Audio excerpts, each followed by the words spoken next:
Welcome to episode 31 of season 6 of Whole Lotta Wolves. I'm Joshua Buckley with co-host Danny Paletti. Man, it's been so long. It has been 3 weeks. I almost feel like it's been a whole summer break. I was like, oh, hey, Wolves are starting a new season. Oh yeah, that's right. We're not. Joining us to talk about it today in his own little time bubble in Fort Lauderdale. We don't know what time it is there. Neither do Wolves. It's Chris Fisher. How's it going, Chris? 3 weeks and that beard still hasn't come in, Josh? My God, just trim it off already, will you? Good to see you boys. Like my wife. You sound like my wife. It's pretty bad. Yeah, well, so Danny, what did you do over the break? There was barely any soccer even. I know. Because most of the international stuff you couldn't even watch. I watched. I was excited for opening day for the Orioles, and that excitement has immediately turned to disappointment. So just a continuation really of what Wolves have been bringing me. I feel like all my sports teams right now are really like struggling with some very similar issues of like creativity and production. It's like Wolves are the only ones actually scoring goals or runs or whatever, and everyone else is just like incapable of doing the thing that makes the sport interesting. I've been powering through all the seasons of Survivor. Just finished Survivor 40 today, and been buying more Funko Pops. Stunning. I'm up to like 220 now, Danny. You're gonna have to move to a smaller house or something with the amount that you're depleting your bank account. No, I'm getting bangers. I got a Mike Ditka one for $1 the other day because the box was all beat to crap. The dude was so mad it only went for $1 because it's worth 60. It's a score. I was wondering where you was to pause there when you said my Ditka. I was a little worried. Mike Ditka, for our English friends, legendary coach of the Chicago Bears. A great mustache. Oh, yeah. Great mustache. I dream one day to be able to grow one as such. It would probably take several seasons of me being on Survivor for that to happen. But Danny, it was a long break, but there was some action with Wolves players over the break. Yeah, that's right. As always, I try to put out a little schedule, mostly for myself, but there's a handful of people who followed I think maybe just for that, because I got tired of them listing the games, by player instead of by kickoff time. I'm like trying to figure out like, okay, which day are they coming back and whatever. But this time I was like, not really kind of not interested in most of the games, but figured make it more interesting by adding all of the players out on loan, just because we really don't know who's going to be back or who's going to be a part of the team next season. So that includes players like Sasha Kalajdzic, who got his first call up for Austria since all of his various injuries. I always forget he's even still technically a Wolves player. That's right, he sure is, and very unlikely. When I hear him, I go, "Oh yeah." Yeah, and very unlikely that his current team is going to, take up any kind of option on him. So he's still going to be our player in the summer. That doesn't mean he's going to play with us in the championship, but the point is, in the championship, baby. He's someone who needs to be dealt with in one way or another. Also includes, I'm sure a fan favorite of yours, Nasser Giga, who was out with Burkina Faso. Just interested in your take on that. Maybe he's gotten better, but I mean, that was the worst Wolves performance I had seen since. That's what I was kind of interested. This is a bit of a tangent, but I saw Liam Keane put out like a little Q&A with a journalist who covers Scottish football and asked him about it. And it just, I'm kind of surprised that it's like, oh, he's done pretty well. And it's like, then they describe it. I'm like, this doesn't sound that well. Like he's definitely gotten better since his sort of disastrous start, but I did like how he played a couple of preseason games and all the Scottish fans were like, this guy's amazing, we've got to keep him, what are Wolves doing? And then the regular season started and they were like, oh no, this dude's shit. I believe that he had a really good first game and then got sent off in the second one. So anyway, Wolsey. bunch of people on the list just to keep tabs on and what they're up to. But obviously, most of them are friendlies and don't mean a ton for anybody. So obviously, one that I'm sure all of us were well aware of is that Jose Sa got the thing against the USA. Really, maybe not that big a deal these days. But good to see him get minutes. Again, that's what these friendlies are for. It looks like I would assume is going to be locking down that third choice spot. Fighting for a second choice spot for the World Cup probably means he won't play, but you never know. Things happen. How bad is the U.S., by the way, Chris, that we had most of our good players and couldn't score on Jose Sa? I mean, it's pretty damn pathetic, honestly. Pochettino, whether he gets the lineup right and gets them all out there, it seems like a miss. I think this is going to be, and I hate to give it away, but I think it's going to be an abysmal World Cup for even the group rating. The group that they're in is favorable, but I think this is going to be a shit show for the USA. They'll get out of the group just because it's almost impossible to be somewhat decent and not get out of the group. But this is going to be such a lost opportunity. Soccer had its chance to pass MLB this summer with a good performance by the U.S. men's national team, and they have just done everything wrong over the last 4 years. And I think you know full well I'm not an MLS fan. I don't, Inter Miami's cool. It's right down the road. Don't get me wrong. But Don Garber basically going to bat for U.S. men's national team, saying MLS is really coming. Soccer's growing as a country and a sport. Not with this generation. This is supposed to be the golden generation for U.S. men's national team. Yeah. And it's just sad because a ton of egos. It's a big problem. Yeah. Yeah, I got a lot to say about it, but probably not the right podcast for it. But maybe if we do a Patreon, Danny, that's how we can have a whole episode on the U.S. soccer shit show. I will quickly lose whatever favored status I have. I think I'm going to lose a lot of fans with some of my opinions about the U.S. men's team. Although maybe not anymore. I think people are getting pretty frustrated. I agree with you guys. I'll just go out and say it. I'm going to say it. American Outlaws need new songs. They suck. Yeah, well. They're really bad. I believe that we can win. I believe that we will win. Honestly, here's a hot take. That's one of their better ones. Yeah, I love that one. People can make fun of it all they want, but that's one of their better ones. Anyway, getting back to the Wolves angle of this. Obviously, Fer Lopez out with U21 Spain. We don't know if he's going to be with us. I suspect he will not be. That feels like one where George Mendes is going to move heaven and earth to keep him out of we're going to talk about Fer Lopez a little bit when we talk about something about George Mendes a little bit later. Yeah. But he I don't think he started either game, or no, he started one of them, I think, but was among the goals and assists against some weak opponents. One little nice note is that fan favorite, I'm sure huge fan favorite, Zhu Bin got his first senior call-up and first senior minutes and first senior start during this international break for China. So I'm sure completely forgot about him. Excited for him being a massive part of our championship push. Everybody's lining up to get their Zhu Bin jerseys. Yes. Well, will he put Zhu at the top on it, or will he put Bin? Because sometimes it's both together. I don't know, because this is kind of the thing. It's like, is it Huang He-Chan or He-Chan Huang? Because I feel like us non Asian speakers screwed up all the time. It's like Yao Ming. Yao Ming didn't put Ming on the back of his jersey. He put Yao because technically that's correct in his culture, where the first name is essentially it's his family name.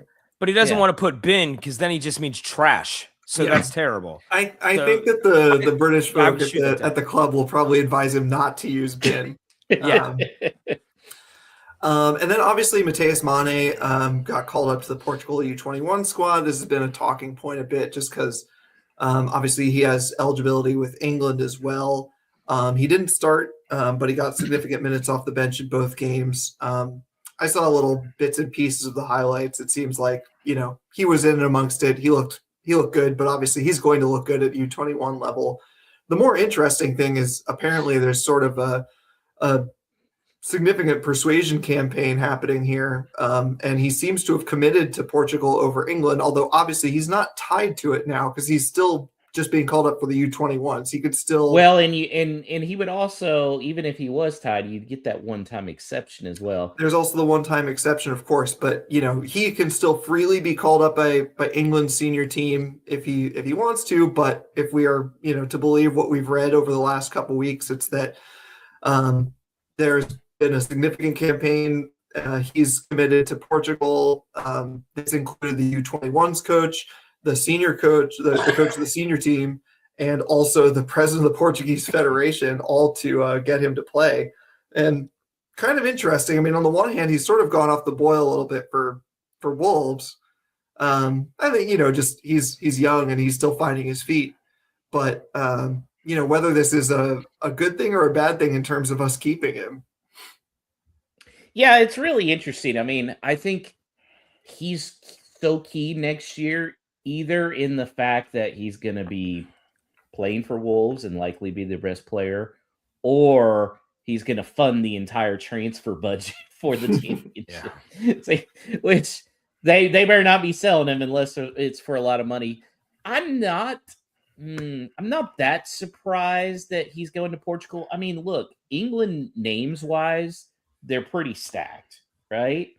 And Mane was probably looking at that. I mean, at some point here, Ronaldo's holding on, but that new wave of Portugal guys are going to start kind of coming in. It's a good chance. I would have thought it would have been for sure Portugal if some of our other guys were still around. So it is a little bit surprising. I wonder who really did the most recruiting to push him that way. I got to feel it's, agent has a lot to do with this as much as family, just because of the fact. My major question is, if he ends up wearing the Lions kit, he's now worth significantly more money on the world market. And if you're an agent, that's what you want, right? So why would he, unless it's playing time and the depth that England has, that's all I can foresee him joining Portugal for, honestly, because he has spent significant amount of time in the UK. He's likely going to get picked up by another Premier League team if he does move on from Wolves. So but maybe he doesn't want to be. But I understand that. But at the same time, his profile, his dollars, or in this case, pounds or euros, will go up drastically if he was to wear the Three Lions crest on his kit. So that's interesting, though. If he was playing in England, I totally agree with that. But if his ultimate goal is to go to Spain, right? It doesn't matter if he's Three Lions or Portugal, right? I totally agree. If he had chosen England, you would definitely be able to look at Wolves selling him to another EPL team and add 15 million pounds. I mean, if it's Barca, Real Madrid, something of that nature, Atletico Madrid, then maybe. But that is, I think it's very, very few and far between clubs that are out there in La Liga that he could join where he can make that significant type of money as he could by playing in England and representing England. What do you think, just speaking to the depth part of it, I think, from what I've seen over the last maybe decade or so, it feels like it's not necessarily a matter of depth per se, but the Portugal squad seems to be integrating younger players more easily than England. And maybe that is just down to depth and nothing else. But it just seems like if you want to be on the senior men's team, as soon as possible, then Portugal's kind of a no-brainer. And it's hard to know what his priorities are beyond that. But if that's what he's going for, then I think, almost certainly. I mean, he's not coming to the World Cup with either for this year. But if he committed to England, do you think he's with England at the World Cup in 4 years? I think that's a very long shot. There's a lot of young talent over there.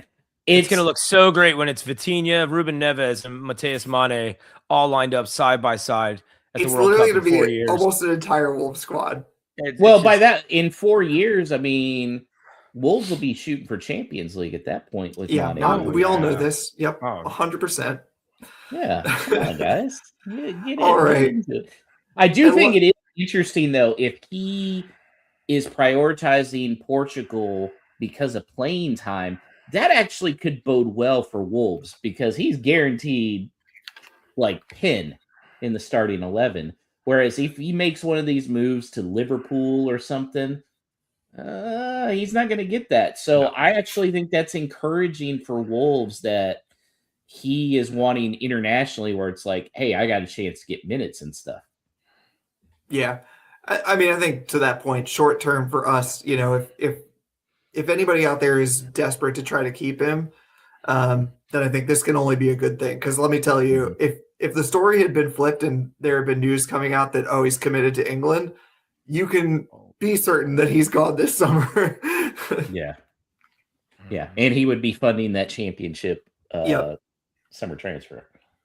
All right, and last but certainly not least, it was announced just before the window that Ladislav Krejci would now be the captain of Czech Republic. I think he'd worn the armband for them previously, but I think so. Now that they're sort of making it official that now he's, you know, not club captain, but whatever. He's the recurring captain for Czech Republic. After they kept saying they were stripped from Thomas Souček, which was kind of interesting since he's still part of the team, but whatever. They had to go through the playoff phase for UEFA to get to the World Cup. They had to beat Ireland and Denmark, and in two very exciting games, they did that and punched their ticket for the World Cup. One of the last teams to qualify, so hugely exciting, and also obviously now, you know, Krejci's coming to the U.S. for the World Cup, and that's super. That's great for him, and he was a huge part of it. He scored a couple of late goals, one in each game, that were super pivotal. This is one of those things where it feels like it can only be good when it comes to what the player can produce when he comes back. You know, there's a real element of the end of this season where we can really tail off, especially with a team that's maybe not firing on all the cylinders, maybe not has the quality that it should, but for a person to go out and like have that kind of impact, that can only be good, you know, for what he can bring back to the squad, hopefully. Chris, chances that Krejci plays for Wolves next season? I think it's like a 10% chance, and I'm surprised it's that. Josh, I you lay the odds, buddy, but you know, I haven't even thought of it until this point, Dan, and you're always good about bringing up and projecting forward.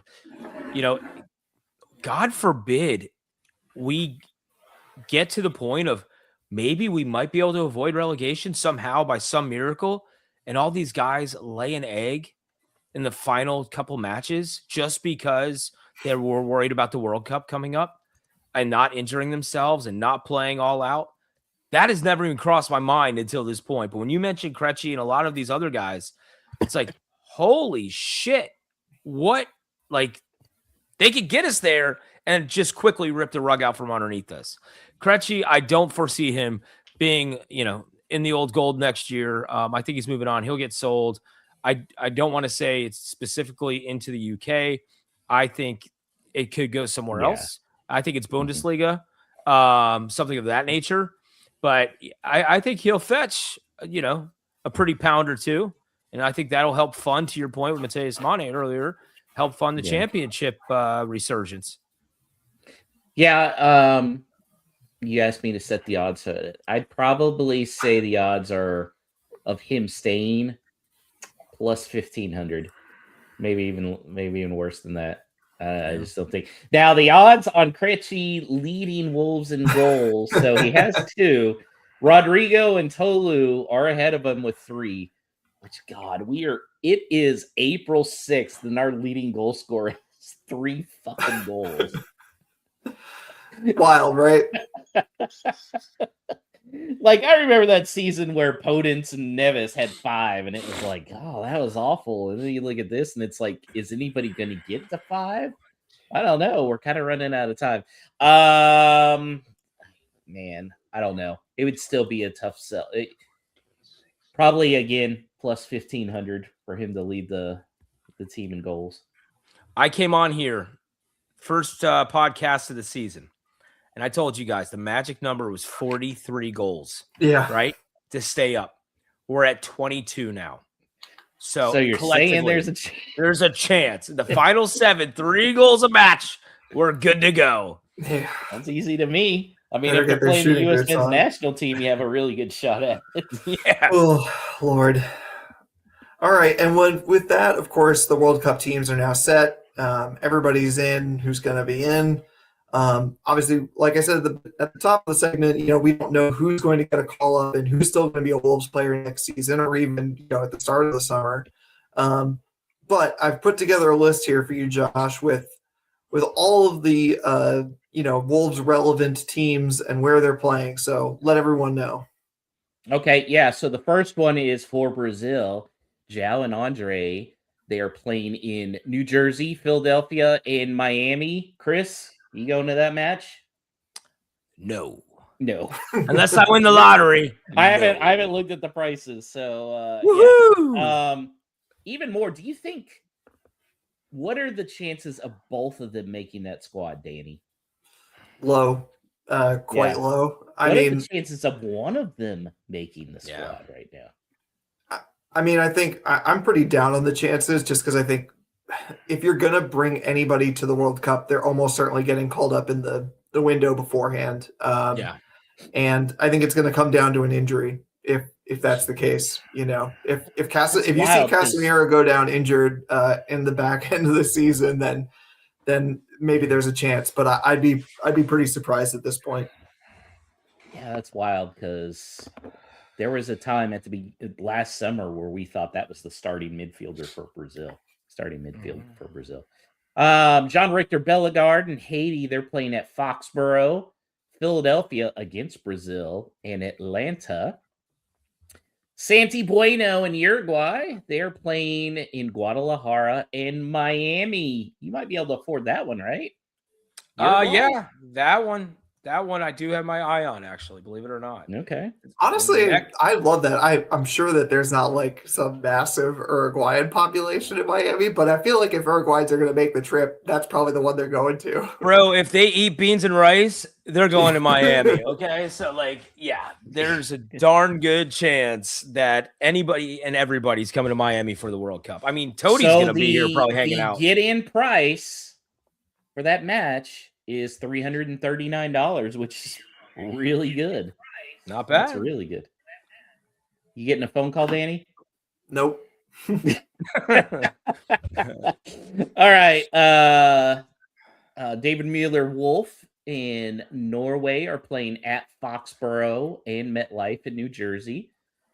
Sasa Kalajdzic, who I even forget that Big Sassy's part of Wolves all the time. Him in Austria, they are playing in San Jose, Dallas, and KC. Boy, that's a long trek, San Jose, and then having Dallas and KC after that. Yerson Mosquera in Colombia, they're playing in Mexico City, Guadalajara, and Miami versus Portugal. I would not be caught anywhere near that. They'll be crawling through the AC vents in Miami for that game. And I will tell you, the action in the stands will be better than what you'll see on the pitch. Honestly, aren't they going to block up the AC vents after last time? You think? Shut off the AC in Miami. Yeah. Danny, what do you think the get-in price for that match is? Oh my god! Just for the worst seats. Oh, is it 4 numbers? Is it 4 figures? It is 4 figures. Mm-hmm. Let's go 1,500. $2,684. That is absurd. Our country is eating itself. Let me just say that. Remember, I was very fortunate to see John Arias when he was a Wolves player with Wolves in town with Visit Lauderdale. They got the time right, thank God. At Beckham's old place here before they just moved to the Miami Stadium. And tickets for that were selling in the 1,000, and that was a friendly. Yeah, unbelievable. It doesn't surprise me. Portugal, so they have, their one match in Miami. Their other 2 are in Houston.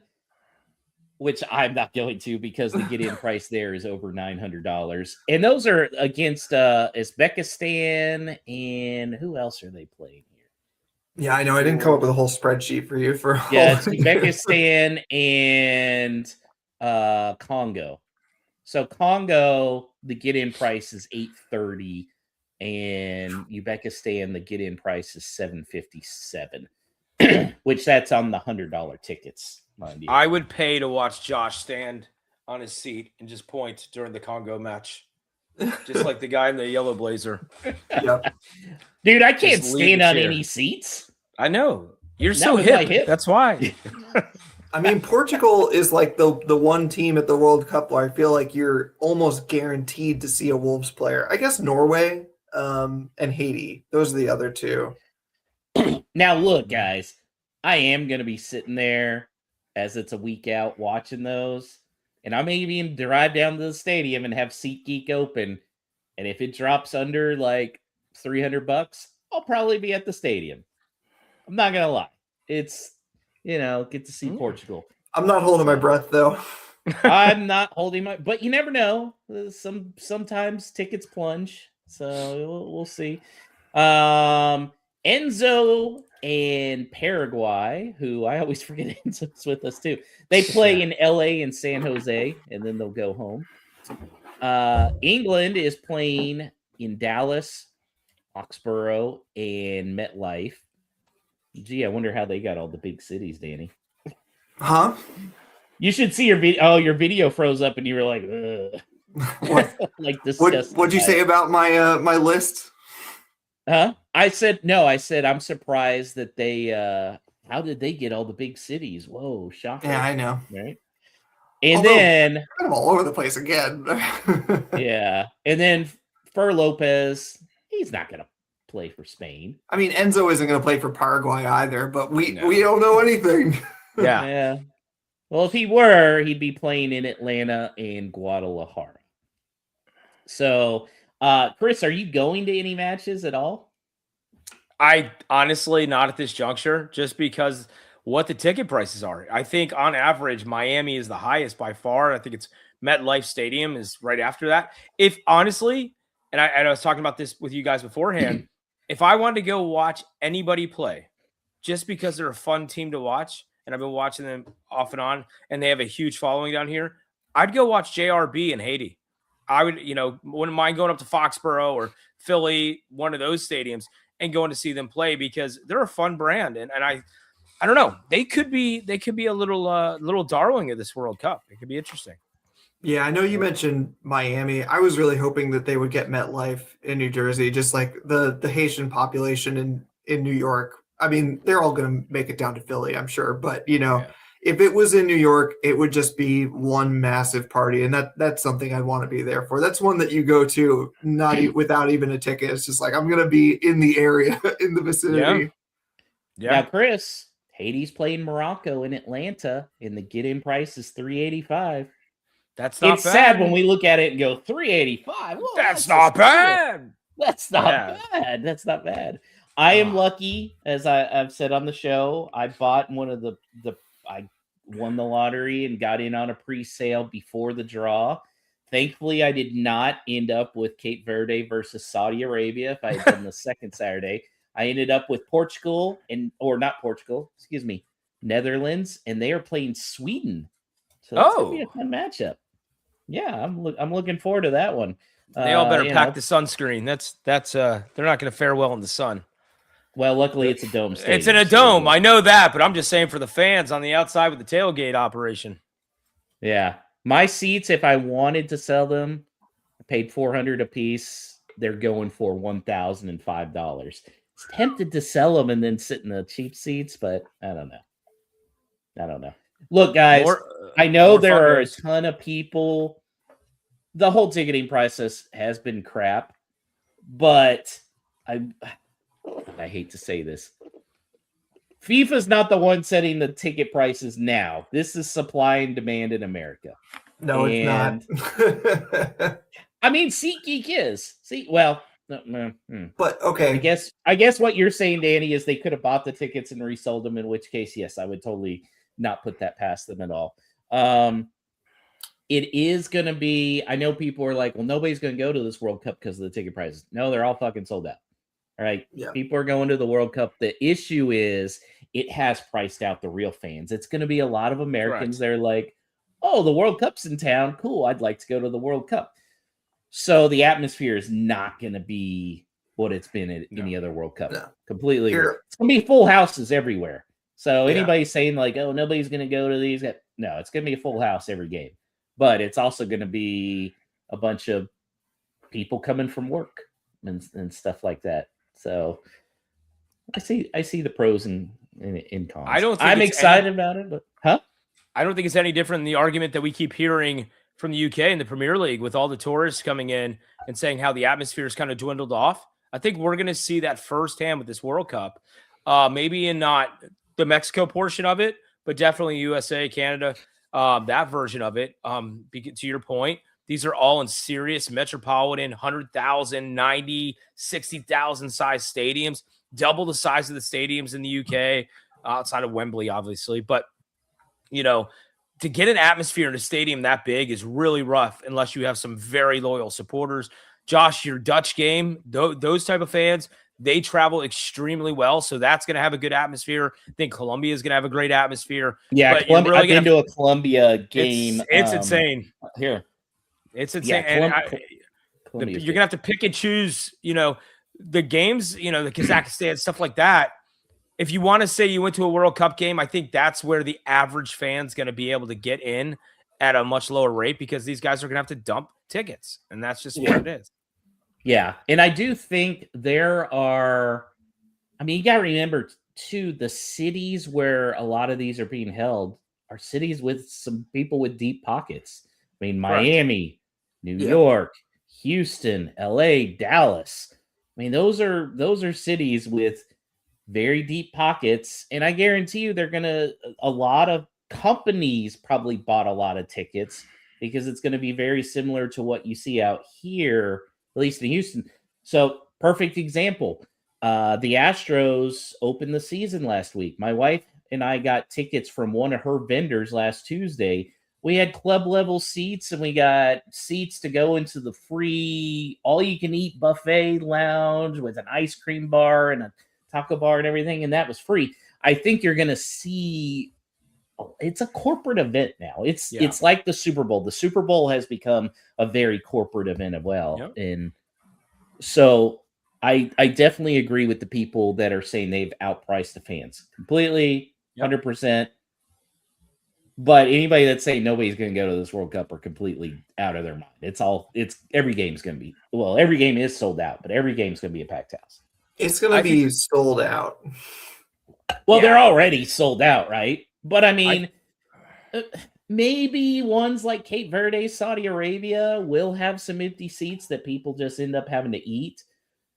But I think at that point, too, there's going to be enough people waiting around like, oh, I'd like to go to a World Cup game. As they drop to a certain price, like the stadiums are going to be packed. We'll just have to see. I'm not as confident as you are. I'll do a Cliff Notes version of my sort of vaguely lefty rant about this, which is that it's all a policy choice. The reason why Infantino loves the idea of a World Cup in the U.S. and the reason why he's been sucking up to Trump this whole time is because I'm sure that for decades he has looked at the Super Bowl and the way that it's played and the amount of money people spend. I think in America, we don't have as strong a culture of pushing back against those things for one, but also the Super Bowl is once a year. And so I think most people say, well, I'm never going to go to Super Bowl anyway, so who cares if it's really expensive? Let all the celebrities go and I see them on TV. Now, I find that kind of disgusting, but I can kind of understand it on some level that it's one event a year that I don't have that much interest in the first place. Even if it was $200, I'd be questioning whether I'd want to go, let alone astronomical prices. So Infantino sees this culture in the U.S. of the sort of price gouging that we do. You talk about SeatGeek and whatever, these are things that can be illegal, that do not exist in other countries. This sort of reselling that jacks up the prices. There are policy choices that can be made to curb that kind of thing. And the U.S. has never chosen to make those policy choices. And that is exactly why Infantino loves the idea of a US-based World Cup. So like FIFA loves capitalism, baby. Oh yeah. yeah. So like, yeah, it's not FIFA that's saying, please sell this ticket for $10,000, but like indirectly, like that's exactly what they're going for. And this like sort of soulless era for them. I mean, they've always been soulless, but like they've carved out anything that they've had left is just like they don't care about they haven't cared about fan culture in decades, you know, and they do not care whatsoever if the fan culture isn't there. They like let Salt Bay on the pitch in the last World Cup. You know, it's just like if they get some shots of some celebrities, you know, LeBron James in the stands or whatever, that's going to be enough for them. Some stuff like content for social media and make a bunch of money. They're happy. They literally do not care about fan culture. You know, basically, I guess my takeaway from this is like, say whatever you want about who's to blame. I don't really care. Just never, ever, ever defend FIFA. Never run cover for FIFA. They are arguably the most corrupt organization in the entire world. And I guarantee you, if you put a gun to his head, he would admit if he was just able to choose by himself, every other World Cup would be in the U.S. 100%. Because I guarantee you they're making the most money off of this one. He'd happily give the World Cup every single year to a country that, you know, wants the that like soccer the fourth most or fifth most, just so he can keep making that money. I 100% promise you. And like, it's a shame because, like you guys said at the top, you know, it's like this should be a big thing for the U.S. You know, whatever people say about, you know, U.S. soccer culture, like it is coming a long way. And regardless of what's going on with our team, there is like something happening at the grassroots that never gets focused on because of Don Garber and MLS. But like all of that is completely squandered. Like, you know, how many, like FIFA could be doing content with, you know, USL teams, with grassroots teams. There are teams literally all over this country. They haven't done a single thing because, of course, they don't. They don't care. They'd happily do content with just Messi and Inter Miami. They don't care about any other thing. Anyway. I mean, just kind of. I would love to see the averages when it's all said and done at each venue. The price of tickets sold at each venue, from Miami to San Jose, MetLife, you know, and then I think Kansas City, honestly, is going to be the ticker tape. That's going to be the one where it's very blue collar. You don't have the super big metropolitan areas around it, and I think that's why they put Messi out there with Argentina to try to get the big. I'm looking at the ticket prices now. Cheapest one for the Messi Argentina Algeria match, $835. To go see Big Sassy against Algeria, you can get him for $310 right now. So just to show you the difference between them. Steal, go to KC, baby, get some barbecue. Which is still a markup of 3 times on the $100 face value. Yeah. It's gonna be a lot of people making some money, mainly SeatGeek and StubHub and Ticketmaster. All right, I think we vented long enough. Ready for another thing we can vent on, Danny? Please and that move is, on. Although I don't think I'm going to feel any better about this one. The absolutely disgusting report that came out from the FA. Wolves spent £25.966 million between February of last year and February of this year on agent fees. That's the 7th most. It's behind Aston Villa is in the top 6, but the rest are the usual characters. So they spent £13.5 million the previous year. Whoa, we got a return on our investment, Danny. Yeah, but it's okay because you see Fosun have like a 50% stake in Gestafoot. So, you know, what was it? 25, so 26. So basically 13 million, that just goes back in our pocket. Not the club's pocket, obviously. Yeah, not the club's pocket. Yeah. It's like paying yourself out of an LLC or S Corp. You're basically just eliminating the tax. When they turn to the accountant, they're going to go, what should we do? Go pay just a few, go pay Mendez, and we'll recoup the money. And that's why there was somebody who the three of us know really well that said the Fer Lopez deal was money laundering in plain sight.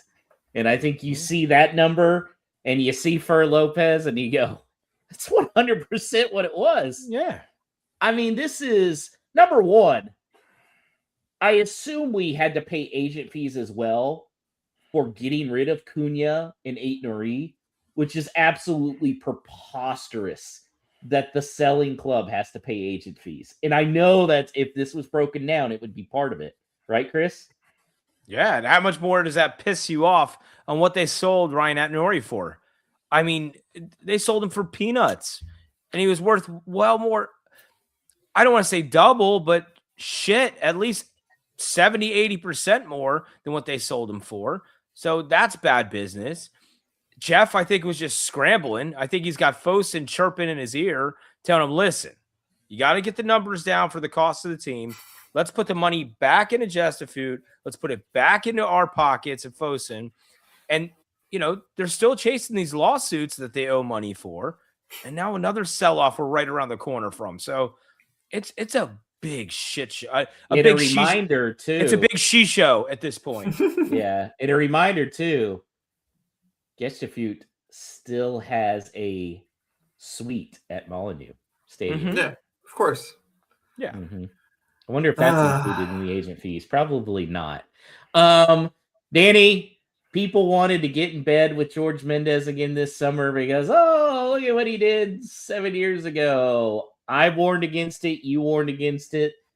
We look at what we have on the pitch and we look at that number, and I'm just appalled. Yeah, I mean, it's incredibly frustrating, and I think like I'm kind of resigned to it because I think as long as Fosun are the owners of Wolves, which doesn't seem to be changing anytime soon, Justifoot and George Mendez are going to be a part of that.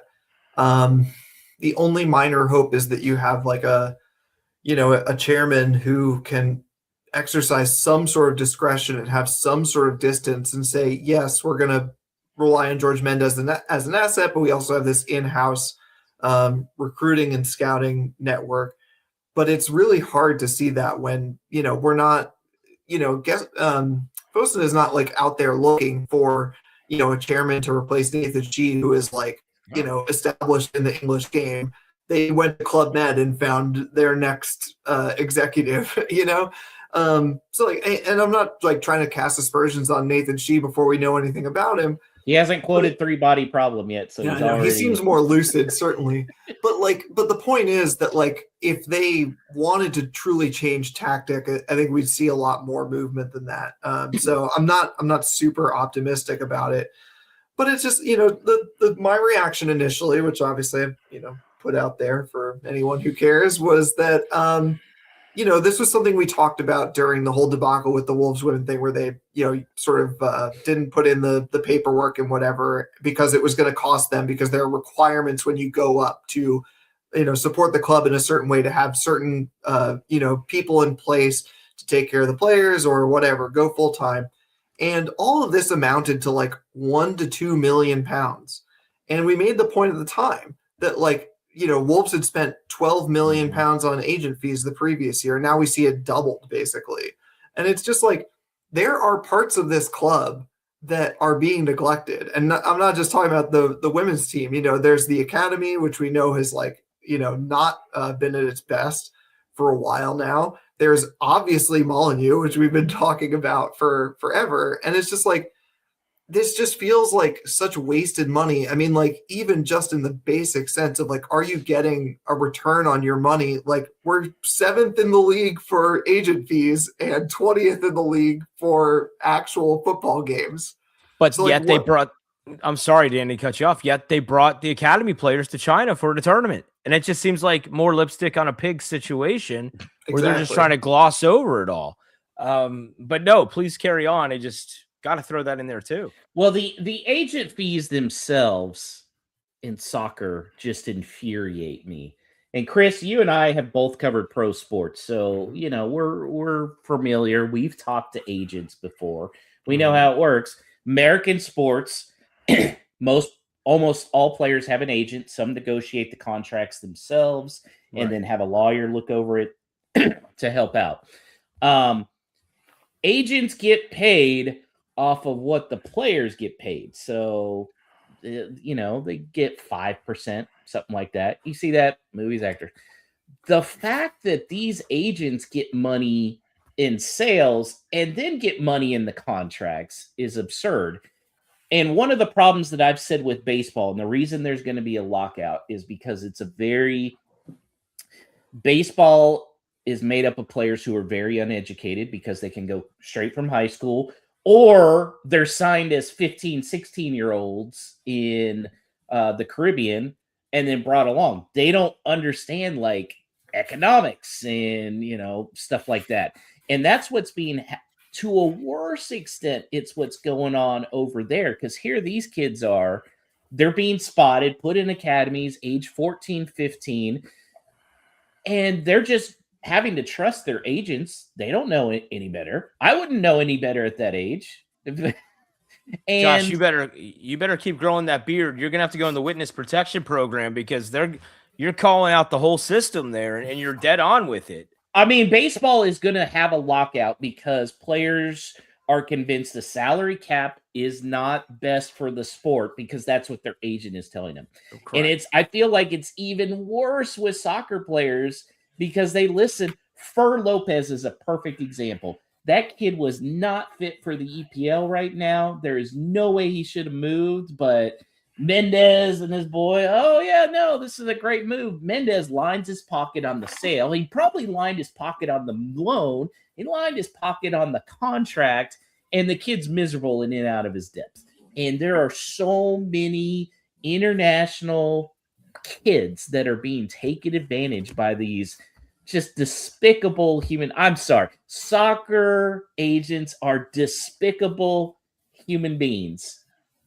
If you're a soccer agent, I'm sorry. I'm not sorry. You're despicable. I mean, to bring it back to Wolves, it just frustrates me that sports agents are a necessary evil in my view.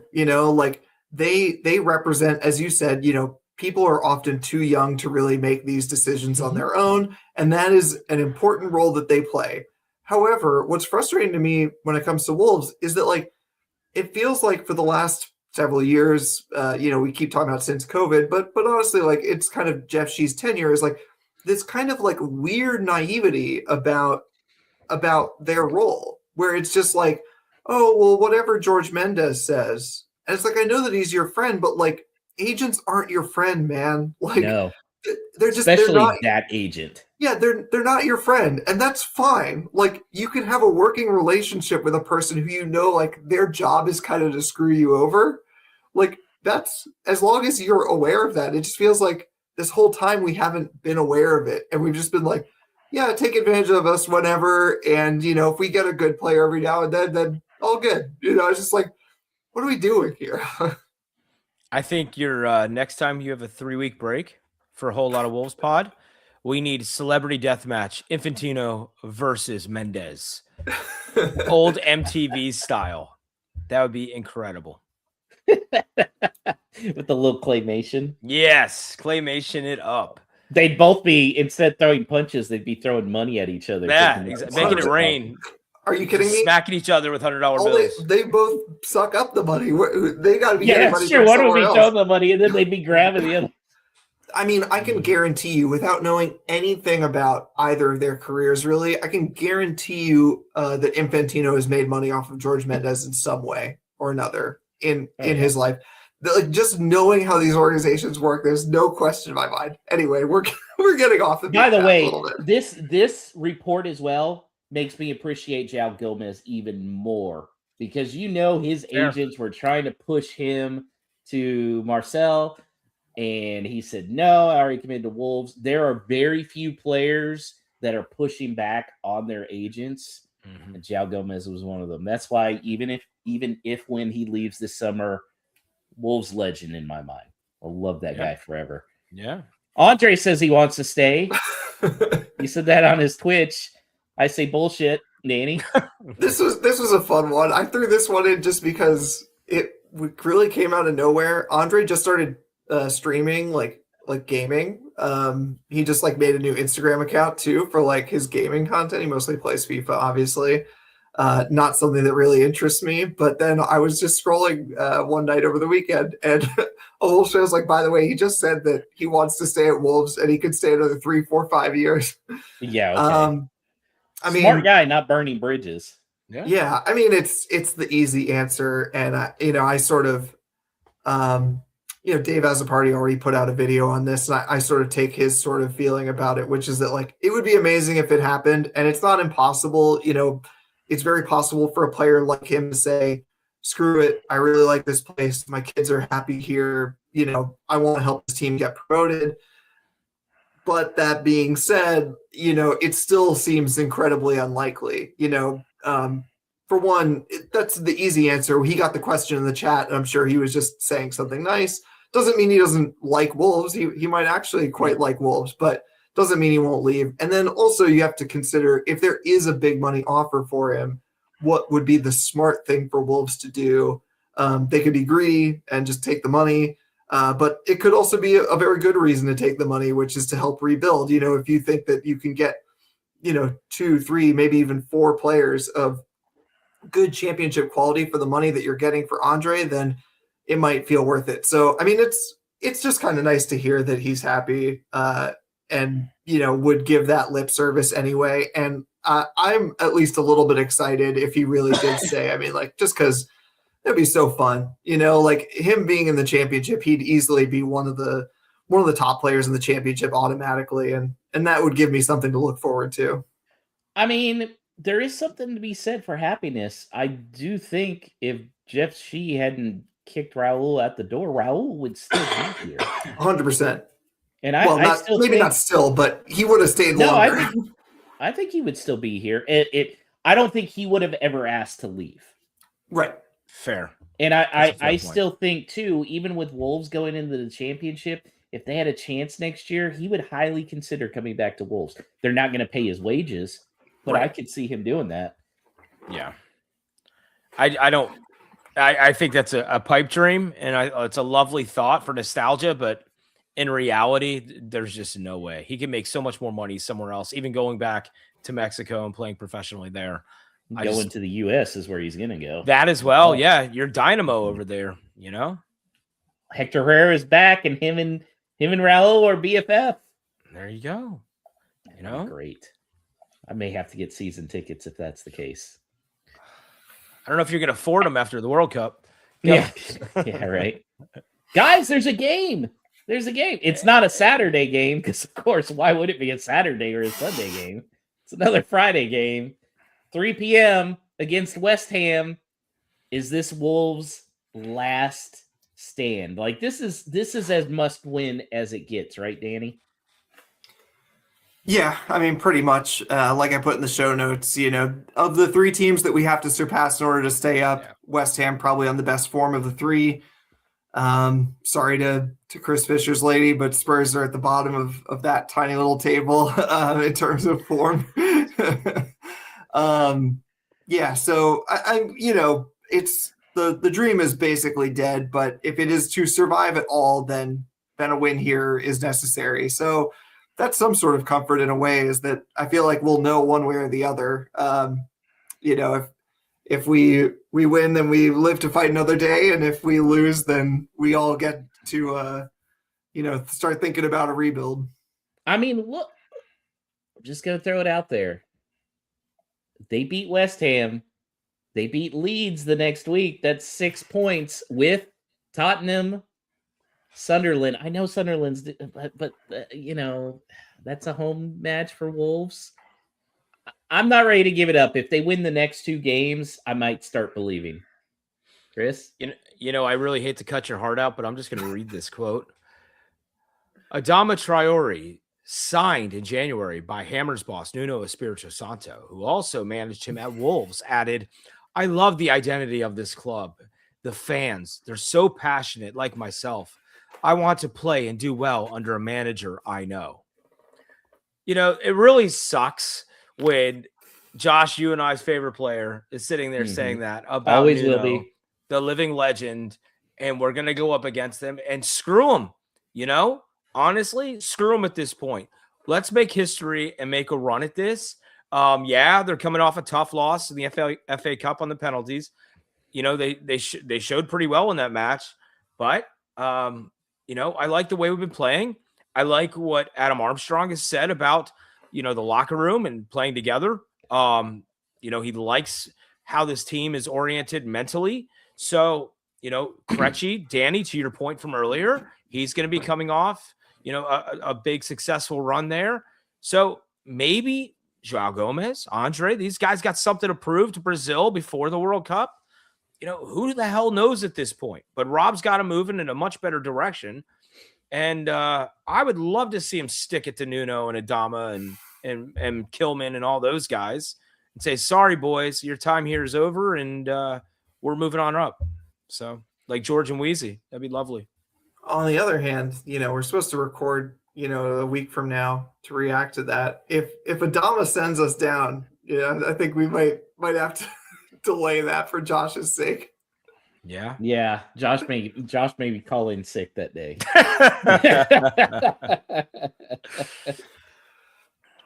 Okay. Well, let's look at predictions.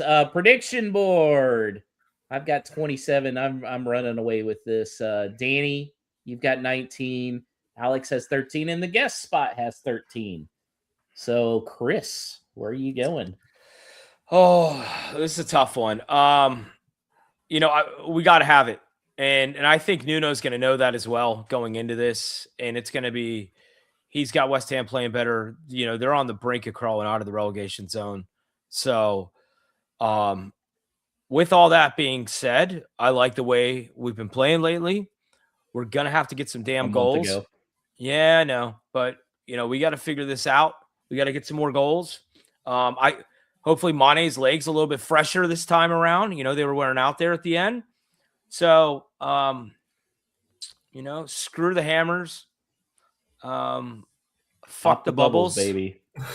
Yep.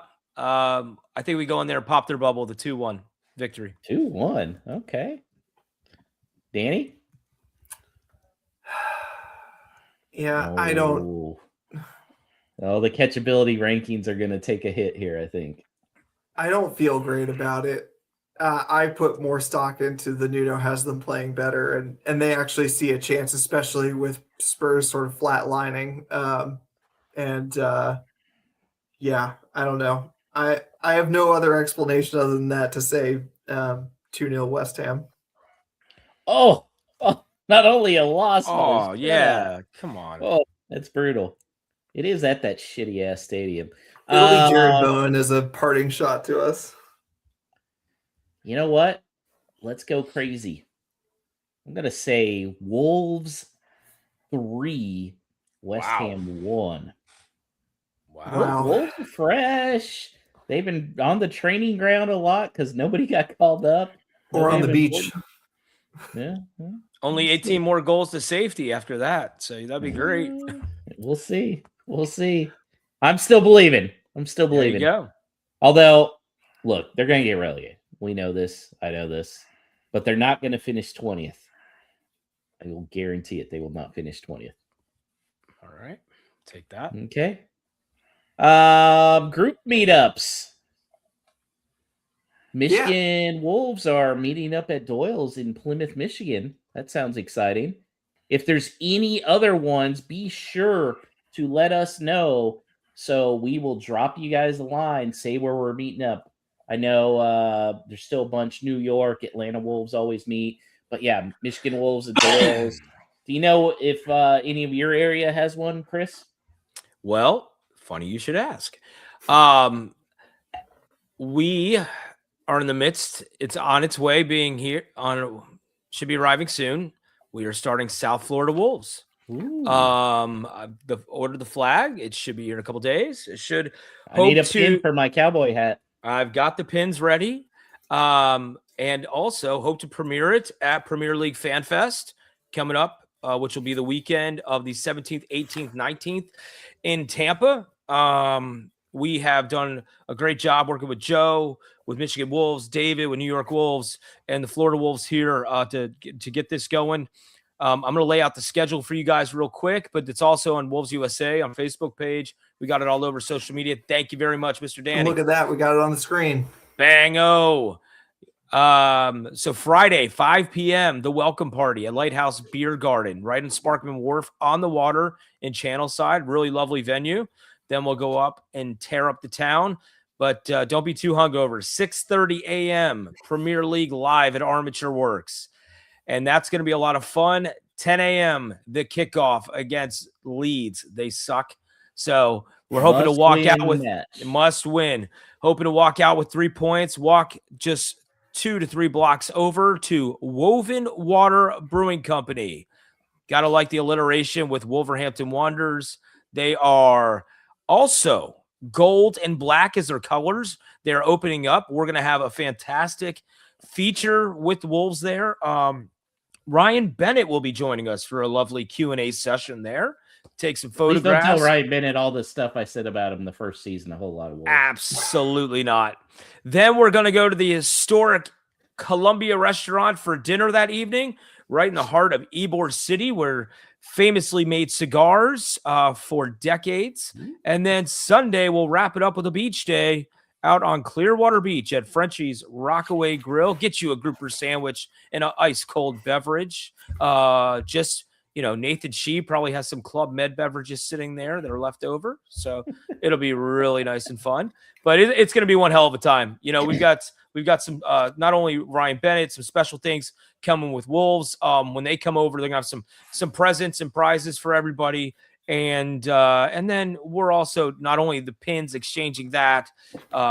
Joe with Michigan Wolves, myself, we got something for all the fans that are going to come there to try to stand out, be able to get on TV for it's not going to say Kansas loves Wolves.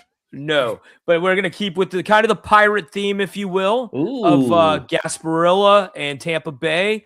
And we're going to have one hell of a time. We'll tell Rebecca Lowe you said hi, Josh, if you can't make it, but we will miss you both if you're not there. Yeah, unfortunately I can't.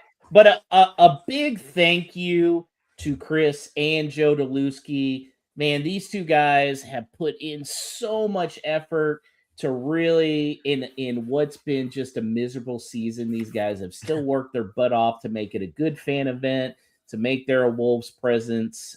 So thank you guys for Wolves USA. You're great ambassadors. Awesome.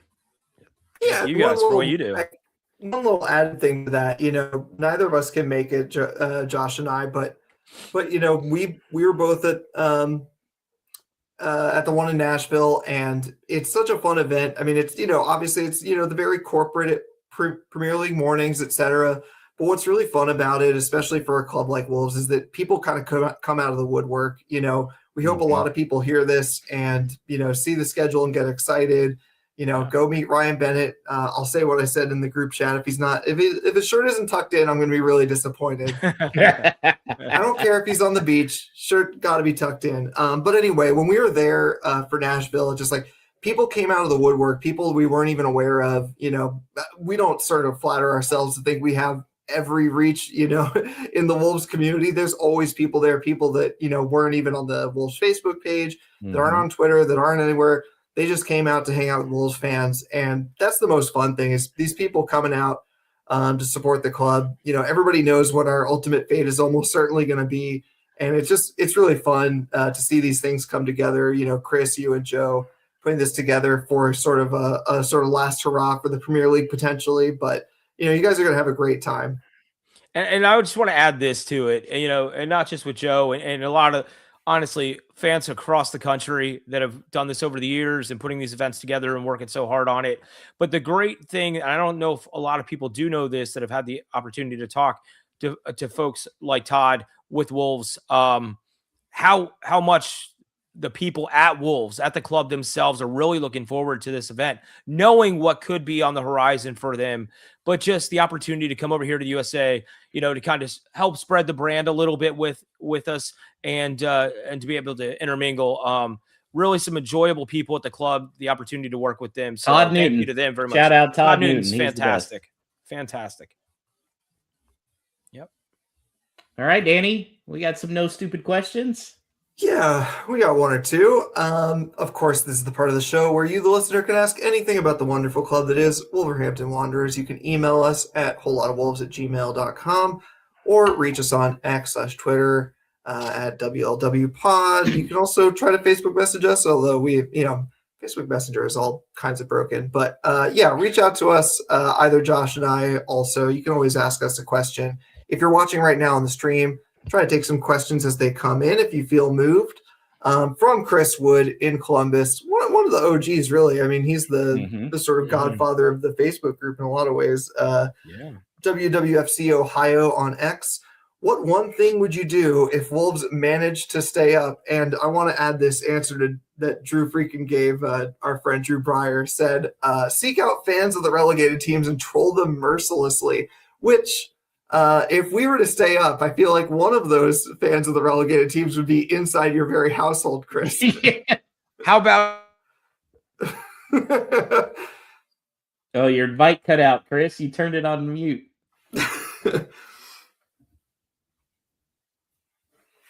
You're showing himself in his back. Yeah, she's sleeping. My son's across the hall. Unfortunately, he has to be a Spurs fan. For right now. Have to be. I know we're working on it. But yeah, and we are going to be the most disappointing people to hang out with at Premier League Fan Fest because we both our club's just stuck right now and we got to figure it out. But yeah, people are going to be feeling bad for us around Premier League Fan Fest. So feel free to buy us a couple beverages. We're cool with that. I don't know what I'd do because see, it's not like I can dye my hair. Because Adama's not on the squad. I don't know. Any ideas, Danny? I don't want to ask Chris because Chris will come up with something miserable like a Brazilian wax.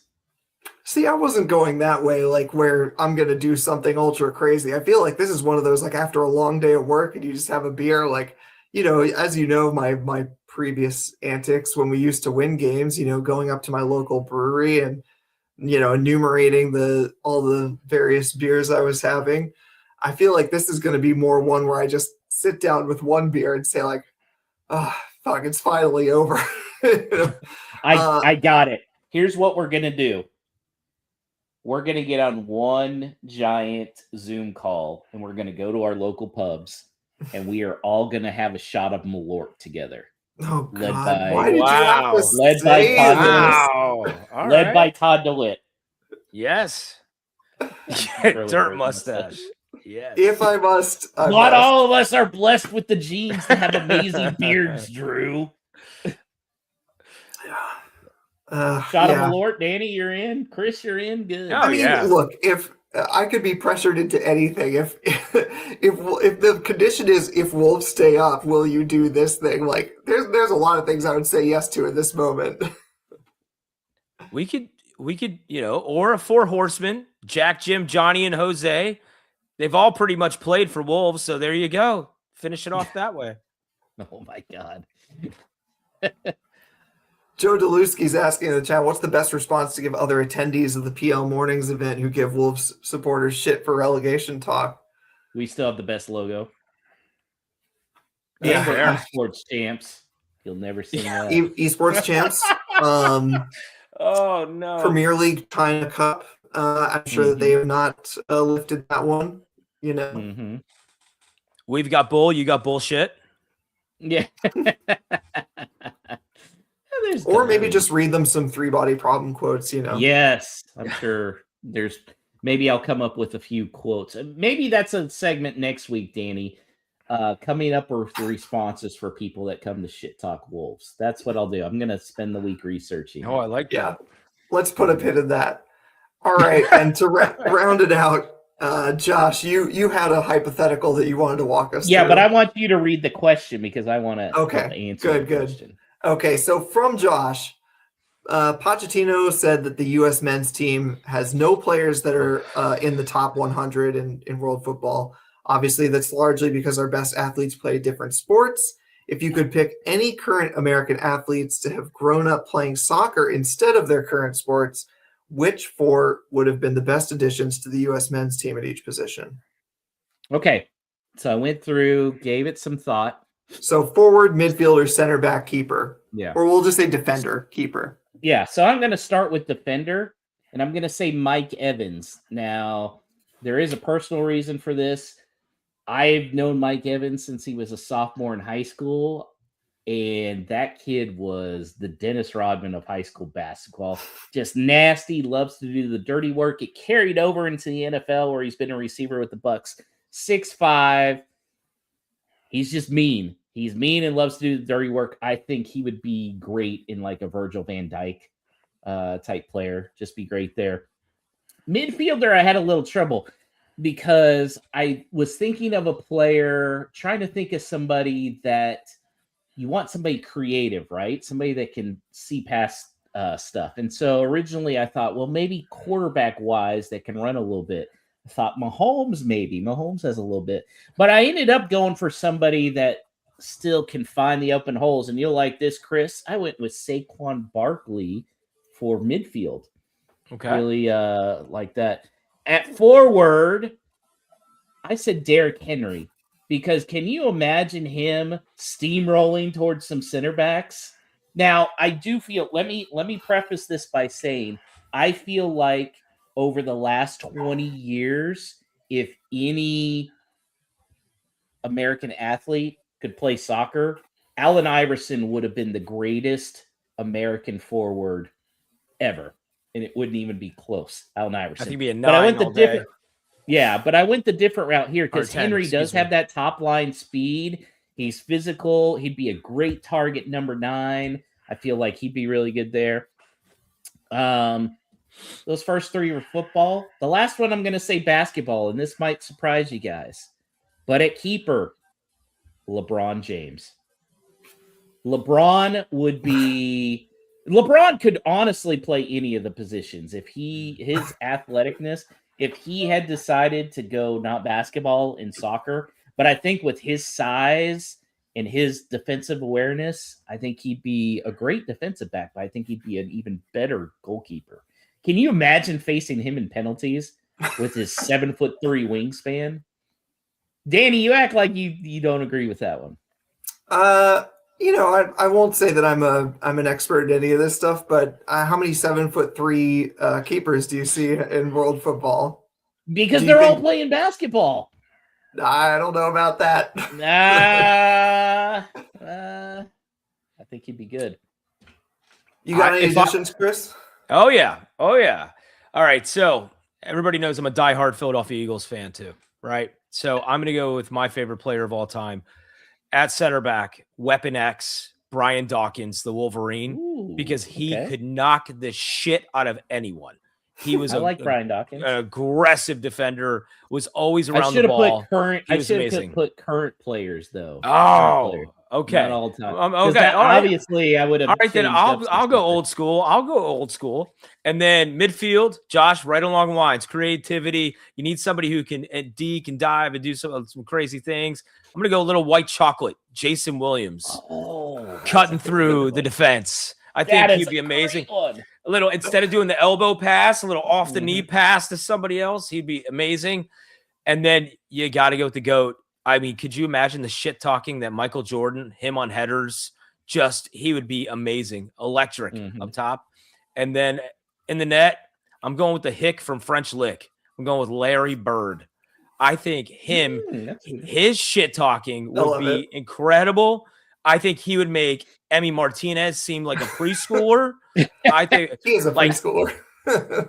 Where Emmy's walking like this, Larry wouldn't walk like that. He'd just smack you with it. So, that's I will say if we're doing old school players again, I go with Allen Iverson up top.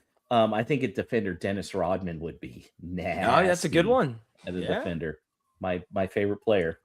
Bill Lambier's backup keeper, or at center back. That'd be good. I think a tall keeper would work, Danny. I mean, look at Courtois. He's a big guy. Courtois, he can't be 7 feet. No, he's not 7 feet. But again, anybody that's 7 feet is playing basketball. That's why they're not playing soccer. Think they don't have basketball there? He's 6'7". He's a ways off 7 feet. I think there might be some mechanical limitations that you're not considering. No. LeBron is an amazing athlete, and I think Jordan's the GOAT for the record. Sure. I'm not When- disputing that at all. LeBron Wemby would be a all world no matter the sport he played. Except I'm maybe sure baseball. that all of the British people that listen to and us will agree soccer, with you. yes. Oh, well, I mean, are we bringing Bo Jackson off the bench then for midfield? Because he's got to be the most. I mean, that would. I know he went to Auburn, Josh. My bad, but come on. No, I respect Bo. Drew from Pittsburgh says Donnarumma's probably 6'5", but I will say that Donnarumma's got about the same amount of hair as LeBron James. So yeah, I do think when it comes to baseball, the only players I could really think that would fit in on the soccer field would be somebody like Mike Trout. I feel would make a good midfielder. Ricky Henderson.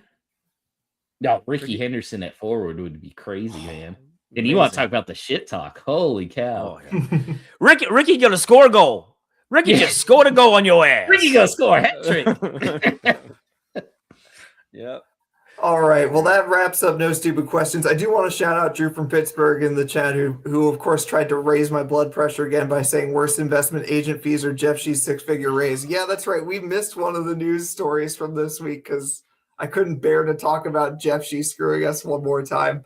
But appreciate the question. Remember, you can always reach us between episodes at wholelottofwolves@gmail.com. And also, of course, reach out on Twitter if you want, or Facebook, or wherever. Let's not deal with our watch of the week. Let's live in hope that this week that maybe we'll avoid the dreaded drop again. I will say I watched the new Running Man on Paramount Plus because Danny had said, how he thought the book, and it, based on what Danny's told me, it seemed like it was more in line with the book. And I enjoyed it until like the last 15 minutes, and then it just kind of ends. And I was like, that's a shitty ending. Like, it was enjoyable up until that point. It's not the Arnold version, but yeah. I have strong opinions about the new version as well, but we'll save that for behind the paywall that we don't have. Thanks as always to Alex producing. Oh, and Chris, you already talked about your trip up to Tampa, but tell us about where you're at Fort Lauderdale. Where can people reach you? The Twitter right there works for me, man. Yeah, at Chris_Fisher Fisher FIS until he gets hacked. Until he gets hacked. We're doing good for a year and a half. That's good. And hit him up if you're ever in the greater Fort Lauderdale area, whatever time it happens to be there. So thanks to Alex producing. We'll be back next week to talk about what happened at West Ham and to give some advice for those traveling up to Tampa, as we mentioned. So you'd be doing us a huge favor, helping grow a whole lot of wolves by giving us a 5-star review. Hit the like button on YouTube, subscribe, hit the bell so you get the notifications for our stuff, all that stuff. And finally, as Podfather Emeritus Paul would say, up the mighty wolves.